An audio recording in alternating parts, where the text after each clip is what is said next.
जाने कि अल्लाह का वादा सच्चा है और ये कि क़यामत जिसका वादा किया जाता है उसमें कुछ शक नहीं। उस वक्त लोग उनके बारे में बाहम झगड़ने लगे और कहने लगे कि उनके गार पर इमारत बना दो। उनका परवरदिगार उनके हाल से खूब वाकिफ है।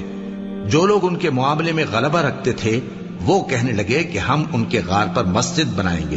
बाज लोग अटकल पच्चू कहेंगे कि वो 3 थे और चौथा उनका कुत्ता था, और बाज कहेंगे कि वो 5 थे और छठा उनका कुत्ता था, और बाज कहेंगे कि वो 7 थे और 8वां उनका कुत्ता था।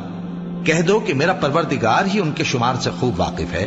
उनको जानते भी हैं तो थोड़े ही लोग जानते हैं। तो तुम उनके मुआमले में बहस न करना मगर सरसरी सी बहस, और न उनके बारे में उनमें से किसी से कुछ दरियाफ्त ही करना, और किसी काम की निस्बत न कहना कि मैं इसे कल कर दूंगा, मगर इंशाअल्लाह कहकर, यानी अगर अल्लाह चाहे तो कर दूंगा। और जब अल्लाह